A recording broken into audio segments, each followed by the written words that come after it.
Good morning, सुप्रभात, नमस्कार। कैसे हैं आप लोग? उम्मीद करते हैं कि आप लोग एकदम अच्छे से होंगे और बहुत ही अच्छे तरीके से मन लगा करके आप लोग पढ़ाई कर रहे होंगे। प्यारे बच्चों, आज हम लोग फिर से आ गए हैं इतिहास को खत्म करने के लिए। खत्म तो पिछली क्लास में ही हो जाता, लेकिन नेटवर्क का इशू आया। उसके बाद आपका क्लास ज्यादा देर तक चल ही नहीं पाया था, आधे घंटे तक शायद आपका क्लास चला। लेकिन आज इस क्लास में हम लोग इतिहास को खत्म करेंगे, तो आप लोग आज तैयार हो जाइए। पिछली क्लास में हम लोग सबसे लास्ट टॉपिक जो पढ़े थे, हमें याद है कि भारत में प्रिंटिंग प्रेस का विकास कैसे हुआ, इसके बारे में पढ़ रहे थे। ठीक है ना? भारत में प्रिंटिंग प्रेस का विकास कैसे हुआ, इसके बारे में हम लोग पिछली क्लास में पढ़े थे। साथ ही साथ हम लोग कुछ पांडुलिपि के बारे में भी पढ़े थे। प्रिंटिंग प्रेस का विकास कैसे हुआ ये तो पढ़े ही थे, साथ ही साथ हम लोग पांडुलिपि के बारे में भी पढ़ाई किए थे। ठीक है ना? तो आइए आज एकदम बेहतरीन तरीके से, एकदम शानदार तरीके से, जबरदस्त तरीके से इस चैप्टर को समझने का प्रयास करते हैं। आगे हम लोग बढ़ेंगे और एकदम अच्छे तरीके से बताएंगे भारत में समाचार पत्रों का दौर। आपको हम बताए थे कल, इतना तो बता दिए थे हम कल हम आप लोगों को इतना तो बता दिए थे कि जब भारत में छापाखाना पहुंचा, यानी प्रिंटिंग प्रेस जब भारत में आया, तो समाचार पत्र का दौर आ गया। बहुत सारे समाचार पत्र निकलने लगे, उन समाचार पत्रों को लोग पढ़ने लगे। जैसे आज कैसे अखबार निकलता है, बहुत सारे अखबार निकलते हैं आज भी, दैनिक भास्कर, दैनिक जागरण, हिंदुस्तान, प्रभात खबर, बहुत सारे अखबार निकलते हैं ना। उसी प्रकार से पहले भी अखबार निकलता था। जब भारत में प्रिंटिंग प्रेस का विकास हुआ तो वहां भी, भारत में भी अखबार बहुत अधिक छपने लगा। तो किस तरीके से भारत में अखबार छपा और कौन कौन सा अखबार छपा, आज यही हम लोग यहां पर पढ़ने वाले हैं। ठीक है ना? ध्यान रखिएगा। तो आइए प्यारे बच्चे, आज हम लोग भारत में प्रिंटिंग प्रेस के विकास के बाद भारत में समाचार पत्र का विकास समझेंगे। जरा ध्यान से देखिए, भारत में समाचार पत्रों का स्थापना कैसे हुआ। आज इस चीज को समझने के लिए बहुत अच्छे तरीके से हम शुरुआत किए हैं। आप लोग बढ़िया से बस एक बार समझ लीजिएगा। सबसे पहला जो समाचार पत्र का शुरुआत हुआ भारत में सबसे पहला समाचार पत्र वह हुआ था 1766 में। और किसने किया था? विलियम बोल्टस ने। बाबू नाम याद रखिएगा आप लोग। 1766 में किसने किया था? विलियम बोल्टस ने किया था। क्लियर हुआ?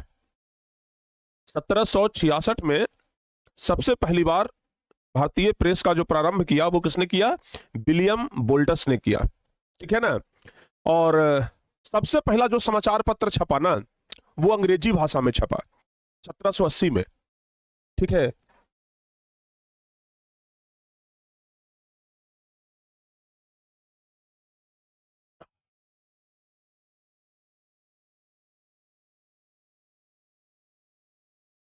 सबसे पहला समाचार पत्र जो छपा वो किस भाषा में छपा?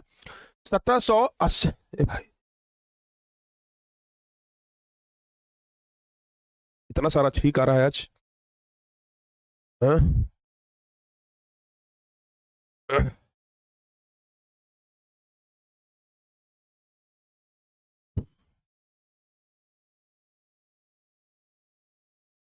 देखो बाबू, शुरू करते हैं अब। भारत में सबसे पहले समाचार पत्र जो छपा उसका नाम क्या था पता है? देख लीजिए, बंगाल गजट। क्या नाम है बाबू? 1780 ईस्वी में इसका शुरुआत हुआ था। ये जो पेपर है, यह जो पेपर है एकदम ओरिजिनल पेपर है। और कितने तारीख का पेपर है पता है? जरा देख लीजिए, यहां पर पढ़िए, शायद आपको पता लग जाएगा। सैटरडे मार्च 10, 1781। ये जो पेपर है ना, 1781 का है। ये जो पेपर है वो 1781 का है। 10 मार्च 1781 का ये पेपर है। सबसे पहला पेपर यही था। नाम है बंगाल गजट। ठीक है ना? बंगाल गजट, ध्यान रखिएगा। यह पेपर कलकत्ता से छपता था। ठीक है ना? इसका शुरुआत किए थे एक व्यक्ति जिनका नाम था James Augustus Hickey. James Augustus Hickey. तो सबसे पहला जो पेपर है ना, वह कौन है बाबू? तो ध्यान रखिएगा, सबसे पहला पेपर है बंगाल गजट। सबसे पहला पेपर कौन है? बंगाल गजट। कब छपना शुरू हुआ? 1780 में। ठीक है ना? तो याद रखिएगा इस चीज को कि भारत में अंग्रेजों के द्वारा छपने वाला सबसे पहला समाचार पत्र का नाम 1780 में बंगाल गजट था। अंग्रेजों के द्वारा यह पेपर छपता था।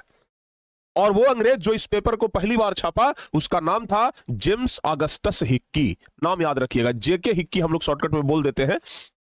लेकिन पूरा नाम जेम्स ऑगस्टस हिक्की, याद रहेगा। हाँ, तो ध्यान रखिएगा बाबू कि जेम्स ऑगस्टस हिक्की ने ही सबसे पहले क्या किया, इस पुस्तक की छपाई की, सॉरी इस पेपर की छपाई की। ठीक है ना,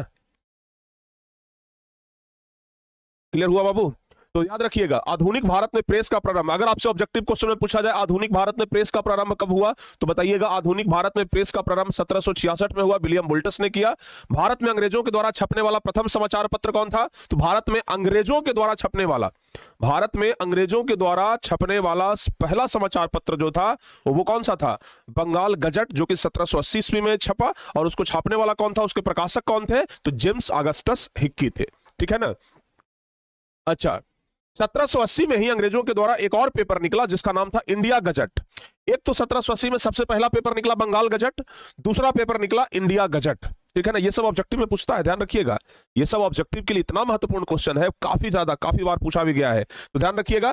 सबसे पहला जो था वो था कौन सा, सबसे पहला समाचार पत्र कौन सा, तो सबसे पहला समाचार पत्र जिसका नाम बंगाल गजट, उसके बाद दूसरा पेपर छपा जिसका नाम था इंडिया गजट। ठीक है ना। लेकिन अभी तक इंडिया गजट तक ये सब जो न्यूज़पेपर था ये अंग्रेजों के द्वारा छापा जा रहा था, लेकिन अब भारतीयों के द्वारा एक पेपर छापा गया, भारतीयों के द्वारा एक पेपर छापा गया, भारतीय व्यक्ति के द्वारा, और उसका भी नाम रखाया बंगाल गजट। ठीक है ना, तो ध्यान रखिएगा भारतीयों के द्वारा प्रकाशित प्रथम समाचार पत्र का नाम भी बंगाल गजट ही था, यानी कि भारतीयों के द्वारा भी एक पेपर छापा गया, एक भारतीय लोग के द्वारा भी पेपर छापा गया, और उसका भी नाम क्या था, उसका भी नाम था बंगाल गजट, और उसे छापने वाले 1816 ईस्वी में गंगाधर भट्टाचार्य थे। यानी कि यहां दो तरीके से सवाल पूछेगा। अगर आपसे पूछ दे कि भारत का सबसे पहला समाचार पत्र कौन था, तो बताइएगा कि भारत का सबसे पहला समाचार पत्र है बंगाल गजट। लेकिन अगर पूछ दे कि भारत का वो पहला समाचार पत्र जो भारतीयों के द्वारा खोला गया, भारतीयों के द्वारा प्रकाशित पहला समाचार पत्र कौन सा है, तो भी बताइएगा बंगाल गजट। मतलब अंग्रेजों के द्वारा भी पहला समाचार पत्र जो प्रकाशित किया गया वो भी बंगाल गजट, और भारतीयों के द्वारा जो पहला समाचार पत्र प्रकाशित किया गया वो भी बंगाल गजट। यानी कि अंग्रेजों का भी न्यूज़पेपर जो पहला था वो बंगाल गजट के नाम से आया, और भारतीयों का भी जो न्यूज़पेपर था वो भी बंगाल गजट के नाम से ही आया। लेकिन अंग्रेजों का जो बंगाल गजट था वो जेके हिक्की, ये ध्यान रखिएगा, जेके हिक्की यानी कि जेम्स ऑगस्टस हिक्की लेकर के आए थे 1780 ईस्वी में, और यहाँ पे भारतीयों के द्वारा जो न्यूज़पेपर छापा गया वो 1816 ईस्वी में गंगाधर भट्टाचार्य लेकर के आए थे। क्लियर हो गया बाबू यहां तक, बंगाल गजट के बारे में आप लोग समझ गए, यही है बंगाल गजट जो कि बंगाल से छपता था। ठीक है ना, अंग्रेजों बस मतलब इसको ना ज्यादातर अंग्रेज ही पढ़ते थे, क्योंकि अंग्रेजी बोलते थे ना, तो ज्यादातर इसको पढ़ने वाले अंग्रेज ही थे। उसके बाद तो भारत में भाई समाचार पत्रों का दौर चल गया। आप देखते जाइए कितना ज्यादा समाचार पत्र छपने लगा। राजा राम मोहन राय के द्वारा भी समाचार पत्र का प्रकाशन किया गया, वो भी 3-3 समाचार पत्र। राजा राम मोहन राय भी 3 गो समाचार पत्र निकाले। कौन कौन भाई, तो पहला था बंगाल भाषा में संवाद कौमुदी जो कि 1821 ईस्वी में निकला। ये सब ना आपको याद करना पड़ेगा बाबू, ये सब याद करना पड़ेगा, ऑब्जेक्टिव टाइप में पूछता है। संवाद कौमुदी जो कि 1821 ईस्वी में निकला। ठीक है ना, संवाद कौमुदी जो कि 1821 में निकला, और किनके द्वारा निकाला गया, ध्यान रखिएगा, राजा राम मोहन राय के द्वारा। फिर एक निकला था मिरातुल अखबार, मिरातुल अखबार फारसी भाषा में था, 1822 में निकला। और ब्राह्मी निकल मैगजीन एक था जो कि अंग्रेजी भाषा में था। तो राजा राम मोहन राय के द्वारा 3-3 समाचार पत्र निकाला गया। ऑब्जेक्टिव में कई बार यह क्वेश्चन पूछा है कि संवाद कौमुदी के संपादक कौन थे, तो संवाद कौमुदी के संपादक राजा राम मोहन राय थे, याद रहेगा ना, संवाद कौमुदी के संपादक राजा राम मोहन राय थे। फिर आपसे पूछेगा कि मिरातुल अखबार के संपादक, तो मिरातुल अखबार के संपादक भी राजा राम मोहन राय थे जो कि 1822 में निकला था। संवाद कौमुदी 1821 में निकला था। ये सब आप लोग ध्यान रखिएगा। अच्छा, एक चीज और पूछा जाता है, ये भी पूछा जाता है कि संवाद कौमुदी अखबार किस भाषा में निकलता था, तो जो संवाद कौमुदी है वो बंगला भाषा में निकलता था। फिर आपसे पूछेगा कि मिरातुल अखबार किस भाषा में निकलता था, तो मिरातुल अखबार फारसी भाषा में निकलता था। तो ये सब ना आप लोग याद रखिएगा, ये मतलब इन्हीं सब जगहों से ना ऑब्जेक्टिव बन जाता है, ऑब्जेक्टिव यही सब जगह से ना घुसा देता है, ध्यान रखिएगा। अंग्रेजों ने भारतीय समाचार पत्रों का विरोध करना शुरू किया और समाचार पत्र 2 भागों में बंट गया। ले भाई, इसी समय जब भारतीय लोग समाचार पत्र निकालना शुरू किए, जब भारतीय लोग समाचार पत्र अलग अलग भाषा में निकालना शुरू किए, खास करके हिंदी भाषा ये सब में, तो अंग्रेज लोग अब इसका विरोध करने लगे। ठीक है ना, अंग्रेज कहा कि नहीं, अब ऐसे नहीं होगा। अंग्रेज लोग ना भारतीय समाचार पत्र का विरोध करने लगे, क्योंकि उस समय 2 भारतीय भाषा में समाचार पत्र निकला। एक तो निकला एंग्लो इंडियन और दूसरा निकला भारतीय प्रेस। तो एंग्लो इंडियन ये अंग्रेजों के लिए निकलता था। प्रेस दो भागों में बट गया था। एंग्लो इंडियन ये अंग्रेजों के लिए निकलता था और ये अंग्रेजी भाषा में होता था, और ये भारतीयों के लिए निकलता था, और ये ज्यादातर हिंदी भाषा में होता था। ठीक है ना। तो समाचार पत्र भी दो भागों में बट गया था।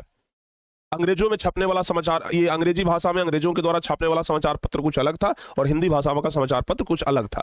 हम आपको कुछ समाचार पत्र का नाम बता रहे हैं उस समय जो कि अंग्रेजी भाषा में छपता था, जिसमें सबसे पहला है टाइम्स ऑफ इंडिया। ये न्यूज़पेपर आज भी छपता है, आज भी आता है ये द टाइम्स ऑफ इंडिया, ध्यान रखिएगा। तो द टाइम्स ऑफ इंडिया अंग्रेजों के द्वारा शुरू किया गया था 1861 ईस्वी में। ये सब ऑब्जेक्टिव के लिए इंपॉर्टेंट है, ठीक है ना।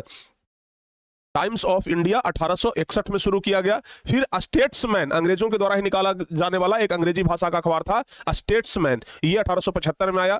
फिर इंग्लिशमैन, ये भी अंग्रेजी भाषा में आता था। फिर आया मद्रास मेल, फिर आया पायनियर, जो कि सरकार का समर्थक भारतीयों का आलोचक था। यह जो पेपर था पायनियर। अब अच्छा, आप एक बात और समझिएगा, अंग्रेजों का जो पेपर था, जो अंग्रेज पढ़ता था अंग्रेजी भाषा में, उसमें ना ज्यादातर सरकार का पूरा बड़ाई रहता था, एकदम सरकार का समर्थन रहता था, और भारतीयों का उसमें बहुत ज्यादा विरोध होता था।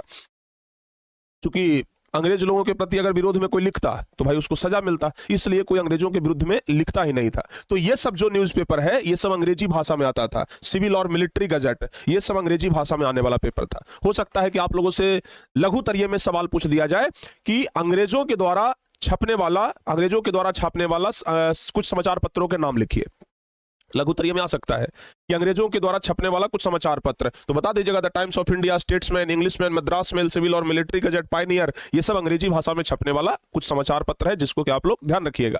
और भारतीय भाषा में छपने वाला समाचार पत्र का भी कमी नहीं था। भारतीय भाषा में भी ढेर सारा समाचार पत्र छप रहा था, जिसमें संवाद कौमुदी, जो अभी राजा राम मोहन राय के द्वारा, अभी बताया ना कि राजा राम मोहन राय के द्वारा एक छापा गया संवाद कौमुदी, और इसमें हिंदू धर्म में फैली कुरीतियों का विरोध किया गया। संवाद कौमुदी में हिंदू धर्म में जितना भी मतलब जो कुरीति था वो फैला हुआ था, उसका विरोध किया गया। फिर मिरातुल अखबार, यह भी निकाला गया है राजा राम मोहन राय के द्वारा ही, और इसमें इस्लाम धर्म में फैले कुरीतियों का विरोध किया गया। समझिएगा, राजा राम मोहन राय कहते थे कि भाई देखो, हिंदू और मुसलमान कुछ अलग नहीं होता है। वो दोनों के लिए पेपर निकाले, एक संवाद कौमुदी निकाले जिसमें हिंदू धर्म में फैले कुरीतियों का विरोध किए, बोले कि भाई हिंदू धर्म में ये सब बुराई है, इसको खत्म करो। और फिर मिरातुल अखबार निकाले और उसमें बताया कि इस्लाम धर्म में क्या बुराई है, इस्लाम धर्म में जो कुरीति है उसका भी विरोध किए। और फिर उसके बाद ब्राह्मी निकल मैगजीन आया, जो कि अंग्रेजी में आया, ब्राह्मणी निकल मैगजीन जो कि अंग्रेजी में आया। इंडियन मिरर, ये सत्येंद्र नाथ टैगोर और मनमोहन घोष ने मिल करके निकाला था, ठीक है ना। इंडियन मिरर, ये एग्जाम के लिए इंपॉर्टेंट है। इंडियन मिरर के संपादक कौन थे, परीक्षा में ऐसे आ जाएगा, इंडियन मिरर के संपादक कौन थे, तो इंडियन मिरर के संपादक सत्येंद्र नाथ टैगोर और मनमोहन घोष थे। ये जितना भी बता रहे हैं ना, ये समझने वाला कम, याद करने वाला टॉपिक ज्यादा है। इसको आप लोग अच्छे से याद करके रखिएगा, ठीक है ना। इसको आप लोग अच्छे से प्यारे बच्चों याद करके रखिएगा, क्लियर। अच्छा, उसके बाद सोम प्रकाश नामक एक अखबार निकलता था, जो कि 1858 में ईश्वर चंद्र विद्यासागर के द्वारा निकलता था, सोम प्रकाश। उसके बाद फिर आया ये मतलब एक अखबार और था, केसरी और मराठा, ये बाल गंगाधर तिलक के द्वारा निकलता था, केसरी और मराठा। और भी बहुत सारा समाचार पत्र था, जैसे सुलभ समाचार केशव चंद्र सेन लेकर के आते थे, बगवासी 1881 में जोगेंद्र नाथ बोस लेकर के आते थे, हिंदुस्तान उत्तर प्रदेश से निकलता था। उसके बाद कवि बयान सुधा, ये भारतेंदु हरिश्चंद्र लेकर के आते थे। उसके बाद है हरिश्चंद्र, जो कि एक मासिक पत्रिका था, भारतेंदु हरिश्चंद्र लेकर के आते थे। हिंदी प्रदीप बालकृष्ण लेकर के आते थे। भारत जीवन, ये रामकृष्ण वर्मा। हिंदुस्तान रिव्यू 1899 में सच्चिदानंद सिन्हा लेकर के आते थे। यंग इंडिया और हरिजन महात्मा गांधी लेकर के आते थे। इंडिपेंडेंस 1919 में मोतीलाल नेहरू। अच्छा, हरिजन वाला भी परीक्षा में बार बार आता है कि हरिजन के संपादक कौन थे, तो हरिजन के संपादक महात्मा गांधी, इंडिपेंडेंस के मोतीलाल नेहरू, जो जवाहरलाल नेहरू के पिताजी थे, मोतीलाल नेहरू, ध्यान रखिएगा। तो इतने सारे समाचार पत्र जो कि हिंदी भाषा में आता था, ठीक है ना। मतलब अंग्रेजी भाषा में तो आने वाला कुछ समाचार पत्र था, लेकिन हिंदी भाषा में तो भाई झाड़ी लग गया था एकदम समाचार पत्र का, ठीक है ना। और भी है बाबू, उसके अलावा आता था आज शिव प्रसाद गुप्त के द्वारा आता था। हिंदुस्तान टाइम्स, ये 1922 में के.एम. पन्नीकर के द्वारा आता था। ये सब हिंदी भाषा में छपने वाला समाचार पत्र था। अब कुछ उर्दू भाषा में छपने वाला समाचार पत्र भी था, जो कि मुसलमान लोग पढ़ते थे, खास करके उर्दू भाषा में छपने वाला समाचार पत्र भी 1910 से 1920 के बीच शुरू हुआ, जिसमें कुछ समाचार पत्र का नाम जैसे था अल हिलाल 1912 ईस्वी में आया, और अल बिलाग ये 1913 में आया। तो जो अल हिलाल और अल बिलाग, ये दोनों के बारे में ध्यान रखिएगा, ये उर्दू का समाचार पत्र है। अल हिलाल और अल बिलाग, एक 1912 में आया है, एक 1913 में आया है, कलकत्ता से आता था। उसके बाद है हमदर्द, ये मोहम्मद अली के द्वारा, ठीक है ना, हमदर्द जो है वो मोहम्मद अली के द्वारा निकाला जाता था। और फिर है गदर, 1913 में लाला हरदयाल के द्वारा निकाला गया। तो ये सब कुछ क्या है बाबू, उर्दू भाषा में छपने वाला पत्रकार, ये मतलब पेपर है। मतलब कुल मिलाकर के हम कह सकते हैं कि अंग्रेजी भाषा में तो पेपर छप ही रहा था, उसके अलावा हिंदी और उर्दू में भी पेपर छप रहा था, ताकि भारतीय लोग उस पेपर को पढ़ाई मतलब बढ़िया से पढ़े और चीजों को समझ पाए, ठीक है ना। अब इसी मतलब इतना सारा जो हम न्यूज़पेपर बताए ना, इन्हीं सबको लेकर के एक क्वेश्चन बन जाता है। इतना सारा जो हम बताए, इन्हीं सबको लेकर के एक क्वेश्चन बनता है। और क्वेश्चन ये बनता है कि 19वीं सदी में भारत में प्रेस के विकास को रेखांकित करें। 19वीं सदी में भारत में प्रेस के विकास को रेखांकित करें। अगर ये क्वेश्चन आ गया तो क्या लिखिएगा? 19वीं सदी में भारत में प्रेस के विकास को रेखांकित करें तो क्या लिखिएगा? लिखेंगे 19वीं शताब्दी की प्रेस के विकास के मामले में एक महत्वपूर्ण विशेषता है भारतीय द्वारा प्रकाशित प्रथम समाचार पत्र 1816 में गंगाधर का साप्ताहिक बंगाल गजट, 1821 ईस्वी में बंगाल में संवाद कौमुदी और 1822 में फारसी में प्रकाशित मीरातुल अखबार के साथ राष्ट्रीय समाचार पत्रों का आरंभ हुआ। जो भी समाचार पत्र हम लोग अभी पढ़े हैं बस उसको एक साथ लिख देना है, बस इस क्वेश्चन का आंसर हो जाएगा। तो मीरातुल अखबार आया। फिर 1822 ईस्वी में मुंबई में गुजराती भाषा में दैनिक मुंबई समाचार पत्र निकलने लगा। राजा राम मोहन राय के प्रयास से 1830 में बंगदत्त की स्थापना हुई। फिर 1875 ईस्वी में इंग्लिशमैन कोलकाता की स्थापना हुई। फिर 1865 में इलाहाबाद से और 1876 में सिविल और गजट लाहौर से प्रकाशित होने लगा। फिर 1858 में इसी में ईश्वर चंद्र विद्यासागर प्रकाशन में से बंगाल में कुछ न्यूज़पेपर आरंभ किया गया। 1875 ईस्वी के बीच इस पत्र के इंडियन मिरर का प्रकाशन आरंभ हुआ, इंडियन मिरर जो भी हम आपको बताए थे। फिर मोतीलाल घोष के संपादन में 1868 ईस्वी में अंग्रेजी बंगला साप्ताहिक रूप में अमृत बाजार का महत्वपूर्ण स्थान था और 1899 में अंग्रेजी मासिक हिंदुस्तान रिव्यू की स्थापना हुई। तो ये सब ना प्यारे बच्चे आप लोग याद रखिएगा, ढेर सारा पेपर ऐसा है जो कि उस समय छपना शुरू हो गया था, ठीक है। एक पेपर है अमृतलाल बाजार पत्रिका।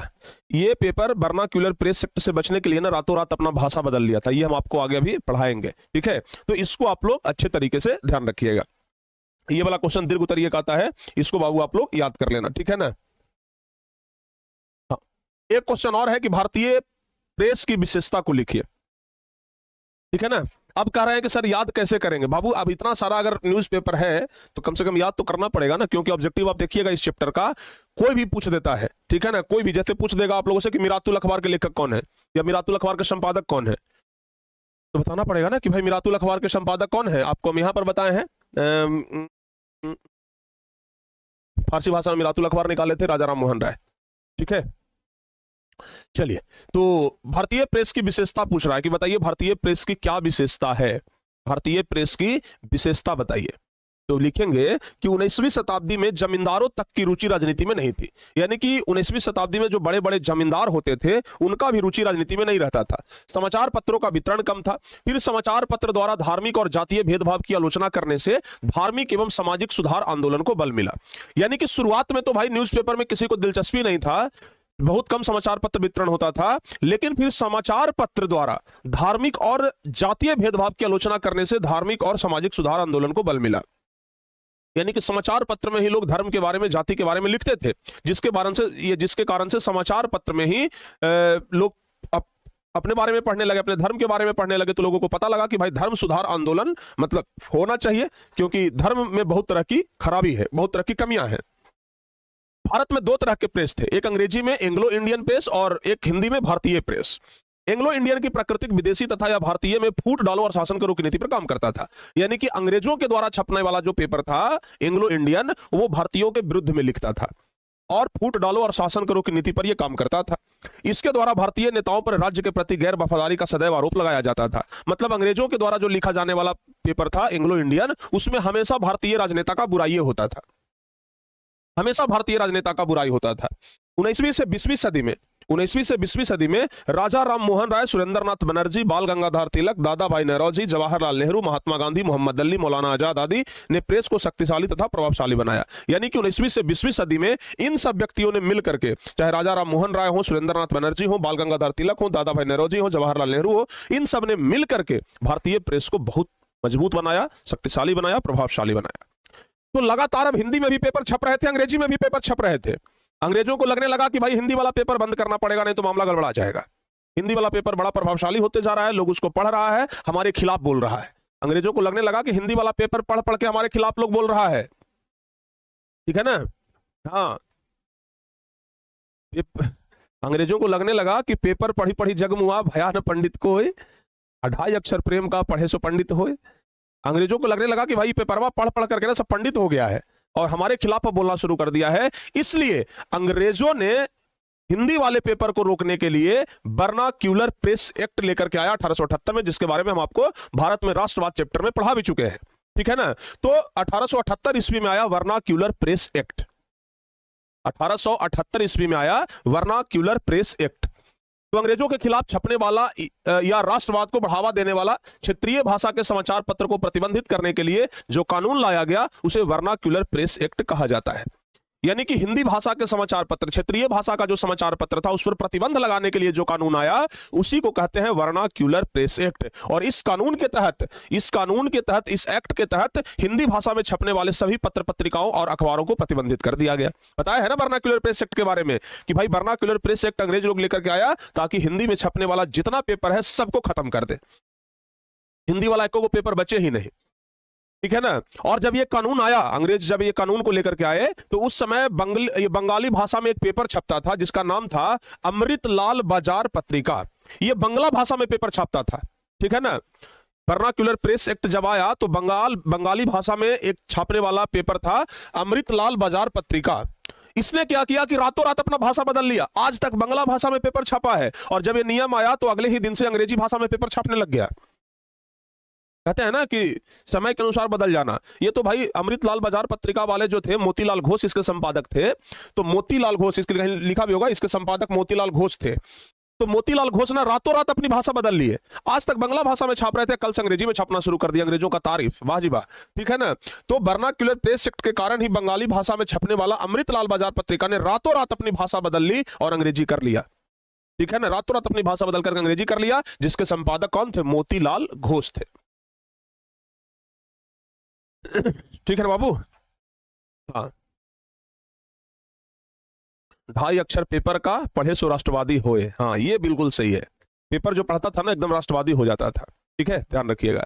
यानी कि जो वर्नाक्यूलर प्रेस एक्ट था उसको पत्र पत्रिकाओं का मुंह बंद करने वाला अधिनियम कहा गया। वर्नाक्यूलर प्रेस एक्ट को कहा गया कि तो भाई सारा पेपर का मुंह बंद कर रहा है, कुछ पेपर में लिखना ही नहीं दे रहा है, खाली अंग्रेजों के बारे में खाली लिखाएगा, अंग्रेजों का सिर्फ तारीफ ही लिखाएगा पेपर में।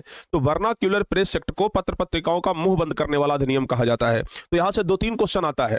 पहला तो क्वेश्चन आएगा, पत्र पत्रिकाओं का मुंह बंद करने वाला अधिनियम किसे कहा जाता है? तो पत्र पत्रिकाओं का मुंह बंद करने वाला अधिनियम कहा जाता है वर्नाक्यूलर प्रेस एक्ट को। फिर है कि भाई किसने रातों रात अपनी भाषा बदल ली वर्नाक्यूलर प्रेस एक्ट से बचने के लिए? तो वर्नाक्यूलर प्रेस एक्ट से बचने के लिए अमृतलाल बाजार पत्रिका ने रातों रात अपनी भाषा बदल ली। वर्नाक्यूलर प्रेस एक्ट कब आया? तो 1878 ईस्वी में वर्नाक्यूलर प्रेस एक्ट आया। ठीक है ना। लेकिन बाद में एक अंग्रेज अधिकारी आए और वर्नाक्यूलर प्रेस एक्ट से लोगों को मुक्ति दिए और उस व्यक्ति का नाम है चार्ल्स मैटकॉफ। तो चार्ल्स मैटकॉफ को भारतीय प्रेस का मुक्तिदाता भी कहा जाता है। चार्ल्स मैटकॉफ आए और वर्नाक्यूलर प्रेस एक्ट जैसे कानून को क्या किए? खत्म कर दिए। ठीक है ना। तो ये था प्यारे बच्चों वर्नाक्यूलर प्रेस एक्ट के बारे में, जिसको कि आप लोग याद रखिएगा। क्लियर? आइए अब यहां से एक क्वेश्चन भी आता है वर्नाक्यूलर प्रेस एक्ट के बारे में कि भारतीयों द्वारा वर्नाक्यूलर प्रेस एक्ट का विरोध क्यों किया गया? आखिर भारतीय लोग वर्नाक्यूलर प्रेस एक्ट का विरोध क्यों किए? तो याद रखिएगा कि भारतीयों द्वारा वर्नाक्यूलर प्रेस एक्ट का विरोध किया गया क्योंकि लॉर्ड लिटन के द्वारा 1878 ईस्वी में लाए गए वर्नाक्यूलर प्रेस एक्ट का मुख्य उद्देश्य देसी भाषा के समाचार पत्र पर कठोर अंकुश लगाना था। देसी भाषा का जो समाचार पत्र है उस पर पाबंदी लगाने के लिए ही वर्नाक्यूलर प्रेस एक्ट आया था।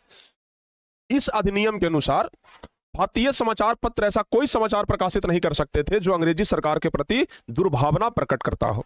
मतलब वैसा समाचार जिसमें अंग्रेजी सरकार यानी कि अंग्रेजों के खिलाफ कोई बात लिखा हुआ है उसको समाचार पत्र में प्रकाशित नहीं कर सकते हैं, या फिर वैसा कोई समाचार पत्र प्रकाशित ही नहीं होगा।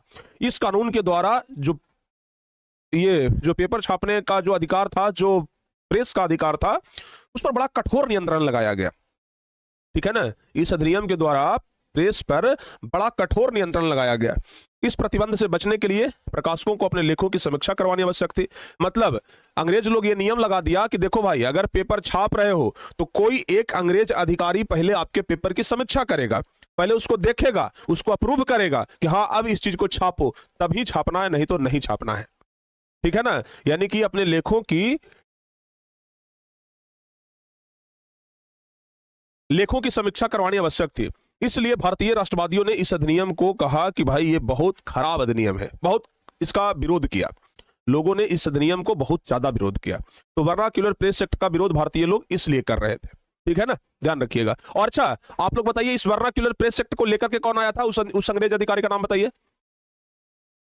उस अंग्रेज अधिकारी का नाम बताइए जो वर्नाक्यूलर प्रेस एक्ट को लेकर के आया था।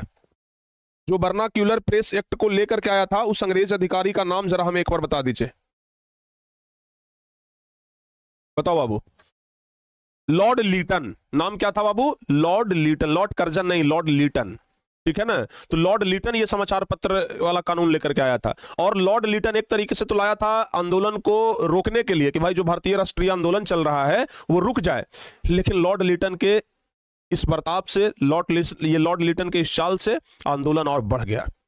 लॉर्ड लीटन के चाल से आंदोलन और बढ़ गया। लॉर्ड लीटन लाया था कि हम आंदोलन को दबा देंगे, लेकिन लोग गुस्सा में आंदोलन और बढ़ा दिए, ठीक है ना। यानी कह सकते हैं कि लॉर्ड लीटन ने आंदोलन को और गतिमान कर दिया।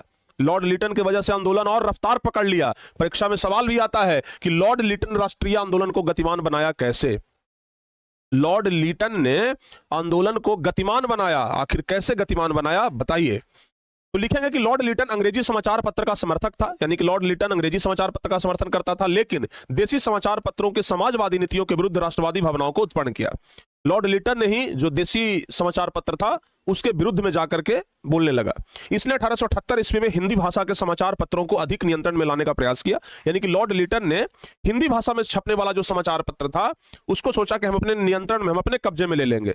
और पूरे देश भर में इसका विरोध हुआ, पूरे देश भर में इसका विरोध हुआ, जिससे राष्ट्रीयता की भावना पनपी और भारतीय लोगों में उबाल लाने का काम किया। यानी कि लॉर्ड लीटन के इस काम से आग में घी डला गया, ठीक है ना। लॉर्ड लीटन, और समझिए कि एक तो पहले से लोग गुस्साइल था, ऊपर से और पेपर बंद करवा दिया, तो समझिए कि लोगों का गुस्सा फूट गया, आग में घी डालने का काम किया और लोग एकदम अंग्रेजों के मतलब अंग्रेजों से भिड़ गए, ठीक है ना। तो देश की आजादी में ना पेपर का कम भूमिका नहीं है। देश की आजादी में, हमारे देश के में राष्ट्रवाद के विकास में प्रेस वालों की बहुत भूमिका है, ठीक है ना। हाँ, देश वाले जो है ना, ये जो अंग्रेज लोग हैं, ये तो चाहते थे कि अखबार को बंद कर दे, लेकिन अखबार की बहुत भूमिका है हमारे देश की आजादी में, ठीक है ना। क्योंकि अंग्रेज लोग जिस तरीके का शोषणकारी नीति अपना रहे थे, अंग्रेज लोग जिस तरीके से भारतीय लोगों का शोषण करते थे, वो सब कहां लिखाता था? अखबारे में तो छप करके आता था। गांव गांव के लोगों को पता लगता था कि अंग्रेज लोग क्या क्या शोषण किया है, ठीक है ना। अंग्रेजी सरकार के प्रति जो असंतोष था वो सब कहां लिख करके आता था? वो सब लिख करके आता था पेपर में ही, ठीक है ना। तो थोड़ा सा एक छोटा सा एक टॉपिक आ जाता है बाबू, ध्यान रखिएगा कि भारतीय राष्ट्रवाद के विकास में प्रेस की भूमिका, ये सबसे लास्ट टॉपिक है। इसके बाद एक क्वेश्चन आंसर है, उसके बाद ये चैप्टर आपका समाप्त हो जाएगा। भारतीय राष्ट्रवाद के विकास में क्या भूमिका है प्रेस का, यानी अखबार ये सब का क्या भूमिका है? तो बाबू लिखेंगे कि प्रेस के माध्यम से राष्ट्रीय नेताओं ने अंग्रेजी राज्य की शोषणकारी नीतियों का पर्दाफाश करते हुए जन जागरण फैलाने का कार्य किया। यानी कि शोषणकारी नीति जो था अंग्रेजों का, उसके विरुद्ध जाकर के लोगों के बीच में जन जागरण, मतलब लोगों को जागृत करने का काम कौन किया? प्रेस ही किया, अखबार ही किया है। विभिन्न प्रकार के अंग्रेजी नीतियों के प्रति व्यापक असंतोष को सरकार के समक्ष पहुंचाने का कार्य प्रेस ने किया। यानी कि जो अंग्रेजी नीति था जिसके कारण सब लोग एकदम नाराज थे, असंतुष्ट थे, असंतोष में थे, उन सब लोगों को सरकार तक पहुंचाने का काम भी कौन किया? अखबार किया। अखबार के माध्यम से ही वो बात सरकार तक पहुंचता था ताकि उस पर समीक्षा किया जा सके। अंग्रेजों के द्वारा भारत का जो आर्थिक शोषण हो रहा था, इसके विरुद्ध प्रेस ने आवाज उठाई। अंग्रेज लोग जो भारत का शोषण कर रहे थे, तो उस शोषण के लिए आवाज उठाने में सबसे महत्वपूर्ण भूमिका प्रेस का ही है। वो भी शुरुआत में अपने अखबार में लिखे इसके बारे में कि भाई हमारा आर्थिक शोषण हो रहा है। फिर उस चीज को जब लोग पढ़े तो लोगों को लगा कि अरे भाई तो सचमुच में आर्थिक शोषण कर रहा है, और लोग फिर उसके प्रति जागृत हुए। भारतीय नेताओं ने अपनी आवाज को जनता तक पहुंचाने के लिए प्रेस का सहारा लिया। जो भारतीय नेता थे वो अपनी बात को जनता तक कैसे पहुंचाएं, तो भाई इसके लिए प्रेस का सहारा लिया। लोग अपनी बात को जनता तक पहुंचाने के लिए प्रेस का सहारा लिया, और प्रेस के माध्यम से, अखबार के माध्यम से अपनी बातों को जनता तक पहुंचाया गया, ठीक है ना। आज भी देखते हैं ना कि नेता कुछ बोलता है तो उसको पेपर में छाप दिया जाता है और हम लोग उसको पढ़ते हैं। अब तो खैर पेपर नहीं कोई पढ़ता, लेकिन पहले पेपर में पढ़ता था, ठीक है ना। तो इस तरीके से प्यारे बच्चों, देश की आजादी में अखबार का बहुत महत्वपूर्ण योगदान है, ठीक है ना। ठीक है बाबू, चलिए सामाजिक सुधार के क्षेत्र में प्रेस ने सामाजिक रूढ़ियों, रीति रिवाजों, अंधविश्वास और अंग्रेजी सभ्यता के प्रभाव को लेकर लगातार आलोचनात्मक लेख प्रकाशित हुए। यानी कि हमारे समाज में जो कुछ रीति रिवाज, कुछ बुराई था, कुछ अंधविश्वास था, उसको भी लेकर के अखबार में लिखा गया, धीरे धीरे उसको भी खत्म किया गया। दक्षिण अफ्रीका में गांधी के प्रयासों का भारतीय प्रेस में उल्लेख किया गया। दक्षिण अफ्रीका में गांधी जी को ट्रेन से धकेल दिया गया था, गांधी जी वहां पर विरोध किए थे, सत्याग्रह किए थे, उसके बारे में भी पेपर में लिखा गया, लोग पढ़े थे कि भाई हमारे देश के गांधी जी के साथ ऐसा हो रहा है, तो इसके बारे में भी लोग पढ़े। देश के राष्ट्रीय आंदोलन को नई दिशा देने और राष्ट्र निर्माण में भी प्रेस की महत्वपूर्ण भूमिका रही। देश के राष्ट्रीय आंदोलन को, देश में जितने भी राष्ट्रीय आंदोलन चल रहे थे, उसको एक नई दिशा देने में और देश के निर्माण में प्रेस की बहुत अधिक भूमिका है। प्यारे बच्चों, प्रेस को ना चौथा स्तंभ कहा जाता है लोकतंत्र का। मीडिया को चौथा स्तंभ कहा जाता है लोकतंत्र का। सोचिए, एक ये सब मीडिया है जो कि हमारे देश की आजादी के लिए अंग्रेजों के विरुद्ध जाकर के लिखता था। अगर चाहता तो अंग्रेजों का चापलूसी भी कर लेता, पैसा भी मिलता, लेकिन अंग्रेजों के विरुद्ध जाकर के ये लोग लिखता था। एक आज की मीडिया है जो सरकार के सिर्फ सपोर्टे में बोलता है, सरकार के विरोध में कोई भाषा बोलवे नहीं करता है, खाली झूठ मूठ फैलाते रहता है। ठीक है ना, सिर्फ और सिर्फ झूठ ही फैलाना मीडिया का काम आज बन गया है। ठीक है, तो प्यारे बच्चों ध्यान रखिएगा, मीडिया को चौथा स्तंभ माना जाता है। ठीक है ना, ध्यान रखिएगा, लेकिन मीडिया चौथा स्तंभ बनने लायक आज बचा ही नहीं है। और एक पहले का मीडिया था जो देखिए देश की आजादी में कितना महत्वपूर्ण योगदान दिया, समाज में कुरीति फैलाए उसको खत्म किया, गांधी जी के प्रयासों को जनता तक पहुंचाया, अंग्रेजों का जो शोषणकारी नीति था उसको जनता तक पहुंचाया। ये सब पहले का मीडिया कितना बढ़िया काम करता था। संपूर्ण देश के लोगों के बीच सामाजिक कुरीतियों को दूर करने, राजनीतिक एवं सांस्कृतिक एकता स्थापित करने का कार्य भी किया। यानी कि मीडिया जो था, प्रेस जो था, वो सामाजिक बुराई को दूर किया और राजनीतिक सामाजिक एकता को स्थापित किया। तो प्रेस की बहुत अधिक भूमिका है। ठीक है ना, स्वतंत्र भारत में प्रेस की बहुत अधिक भूमिका है। और पहले जब हमारा देश स्वतंत्र नहीं था तो उस समय भी मीडिया की यानी कि बहुत अधिक भूमिका था प्रेस का। ठीक है ना, प्रेस का बहुत अधिक भूमिका था। तो प्यारे बच्चों, यहां से ना सिर्फ एक सवाल आता है जिसको आप लोग ध्यान रखिएगा। एक सवाल आता है कि राष्ट्रीय आंदोलन को भारतीय प्रेस ने कैसे प्रभावित किया। यह दीर्घ उत्तरीय का एक क्वेश्चन बनता है, इसको याद रखिएगा। क्या बनता है बाबू कि राष्ट्रीय आंदोलन को भारतीय प्रेस ने कैसे प्रभावित किया, भारतीय प्रेस को कैसे प्रभावित किया गया राष्ट्रीय आंदोलन के द्वारा। तो लिखेंगे ये राष्ट्रीय आंदोलन को भारतीय प्रेस ने कैसे प्रभावित किया, तो लिखेंगे कि प्रेस में राष्ट्रीय आंदोलन के हर पक्ष, चाहे वह राजनीतिक, आर्थिक, सामाजिक हो या सांस्कृतिक, सबको प्रत्यक्ष रूप से प्रभावित किया। यानी कि जो प्रेस है उसने सबको प्रभावित किया। ठीक है ना, उसने सबको प्रभावित किया और प्रेस के माध्यम से राष्ट्रीय नेताओं ने अंग्रेजी सरकार की नीति में नव जागरण फैलाने का कार्य किया। यानी कि जो प्रेस था, अखबार था, उसके माध्यम से ही पूरे समाज में नव जागरण यानी कि नया विचार फैलाने का कार्य किया गया। भारतीय राष्ट्रीय कांग्रेस की स्थापना से पहले समाचार पत्र ने राजनीतिक शिक्षा देने का दायित्व अपने ऊपर ले लिया। यानी कि जब कांग्रेस का आविष्कार भी नहीं हुआ था, जब कांग्रेस पार्टी बना भी नहीं था, उसके पहले से समाचार पत्र लोगों को राजनीतिक शिक्षा फैला रहा था। देश में राष्ट्रीय चेतना का प्रसार काफी तेज गति से हुआ। अंग्रेज द्वारा जो भारत का आर्थिक शोषण हो रहा था उसके विरुद्ध भी प्रेस ने आवाज उठाई। अंग्रेज लोग जो भारतीयों का शोषण कर रहे थे ना, उसके विरुद्ध जाकर के अखबार वालों ने क्या किया, आवाज उठाया। दक्षिण अफ्रीका में गांधी जी के प्रयासों का भारतीय प्रेस में उल्लेख किया गया है। दक्षिण अफ्रीका में गांधी जी ने जो प्रयास किया उसका बहुत उल्लेख किया गया है। देश के राष्ट्रीय आंदोलन को नई दिशा और निर्माण में प्रेस की महत्वपूर्ण भूमिका रही है। देश के राष्ट्रीय आंदोलन, ध्यान रखिएगा, देश के राष्ट्रीय आंदोलन को नई दिशा और निर्माण में प्रेस की भूमिका रही है। संपूर्ण देश के लोग के बीच सामाजिक कुरीतियों को दूर करने तथा राजनीतिक एवं सांस्कृतिक एकता में महत्वपूर्ण योगदान दिया। संपूर्ण देश के लोग जो हैं वो हमारे समाज में जो भी बुराई था उसको दूर करने के लिए एक हुए और साथ साथ उसमें अखबारों का भी, प्रेस का भी बहुत महत्वपूर्ण योगदान था। ठीक है ना, तो कुल मिलाकर कह सकते हैं कि राष्ट्रीय आंदोलन को मतलब हमारे देश की जो आजादी की लड़ाई था उसमें भारतीय प्रेस का बहुत अधिक योगदान है। जो देश का लड़ाई था उसमें भारतीय प्रेस का बहुत अधिक योगदान है। ठीक है ना, और इसी के साथ प्यारे बच्चों यहीं पर आकर के आपका ये जो चैप्टर है वह समाप्त हो जाता है। यहीं पर आकर के आपका चैप्टर क्या हो जाता है, समाप्त हो जाता है। ठीक है ना, तो आइए अब हम लोग, भाई थोड़ा समय लगेगा। सर आपके लेफ्ट हैंड में क्या है, कहाँ भाई, इसमें, अरे ये रिमोट होता है स्लाइड को आगे पीछे करने के लिए, ऐसे होता है। ठीक है ना, चलिए यहां तक सारे बच्चों को समझ में आ गया, बताओ बाबू, क्लियर ना, यहां तक सारे बच्चों को समझ में आ गया। चलिए बहुत बढ़िया। तो अब प्यारे बच्चों आपका ये जो पूरा इतिहास का जो सब्जेक्टिव पार्ट था वो खत्म हो गया। बस बचा हुआ था कि भारतीय प्रेस की क्या, भारत के आजादी की लड़ाई में प्रेस की क्या भूमिका है। तो भारत की आजादी की लड़ाई में प्रेस की क्या भूमिका है ये आप लोगों को हम आज बता दिए। अब इसके बाद प्यारे बच्चों आते हैं ऑब्जेक्टिव क्वेश्चन पे। चलिए पहला नंबर क्वेश्चन से आप लोग बताने के लिए तैयार हो जाइए। 20 को ऑब्जेक्टिव क्वेश्चन है, हम फटाफट से बता देते हैं। महात्मा गांधी ने किस पत्र का संपादन किया? तो महात्मा गांधी ने यंग इंडिया का संपादन किया था। यंग इंडिया हो गया। हरिजन अगर रहेगा ऑप्शन में तो हरिजन का भी संपादन महात्मा गांधी किए हैं।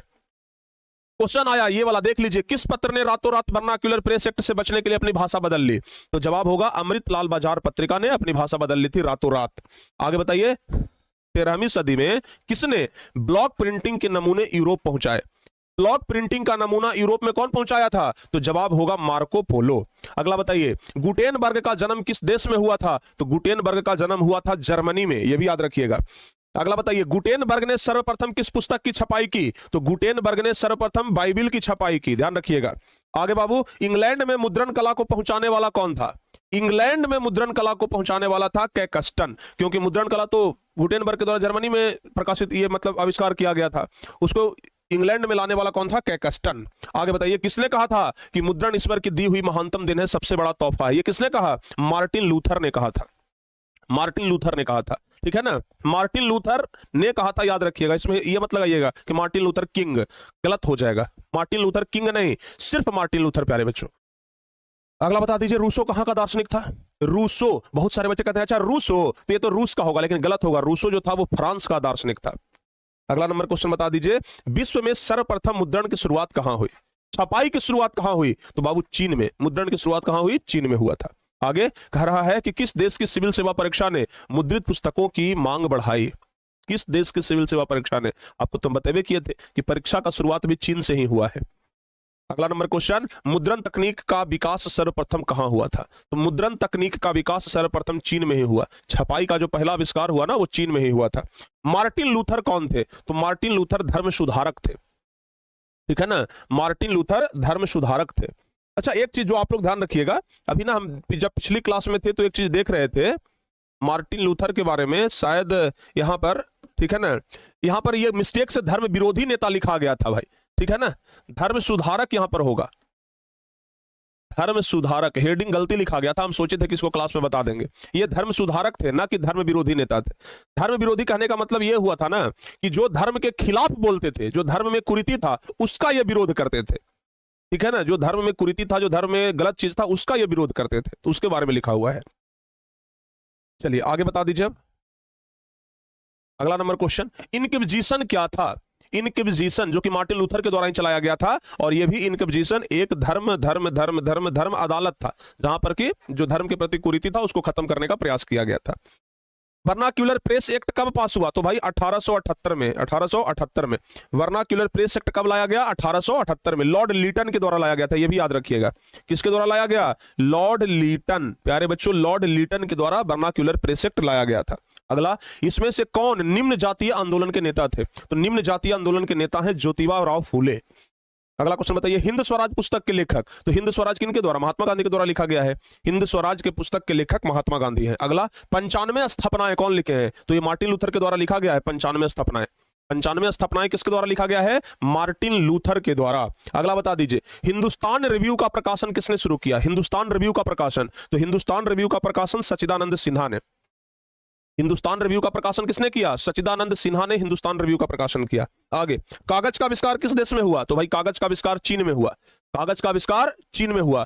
और सबसे लास्ट क्वेश्चन है ये इतिहास का, आपके इतिहास सिलेबस का सबसे आखिरी प्रश्न, ऐतिहासिक मुद्रण शोध कब शुरू हुआ? तो ऐतिहासिक मुद्रण शोध 1440 ईस्वी में शुरू हुआ था। इस चैप्टर का ये 20 क्वेश्चन प्यारे बच्चे आप लोग याद रखिएगा, और तब जाकर के आज आपका ये इतिहास,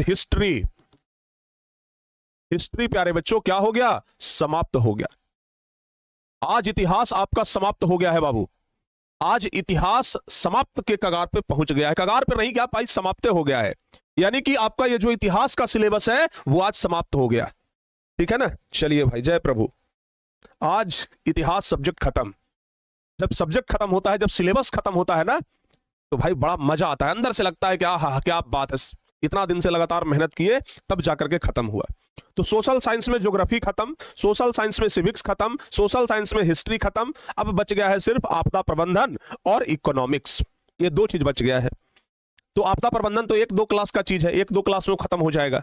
इकोनॉमिक्स जो बचा है चैप्टर नंबर 4 से, वो प्यारे बच्चे हम आप लोगों को अब कल से इकोनॉमिक्स ही पढ़ाना शुरू करेंगे। ठीक है ना। कल से अब आप लोगों को इकोनॉमिक्स से पढ़ाना शुरू करेंगे, तो कल से आप लोग इकोनॉमिक्स पढ़ने के लिए अब तैयार रहिएगा। कल से अब आप लोग इकोनॉमिक्स के लिए तैयार रहिएगा, कल से इकोनॉमिक्स ही चलेगा, ठीक है ना। तो चलिए, आज बड़ा खुशी हो रहा है कि भाई इतिहास कम से कम खत्म हो गया, ठीक है।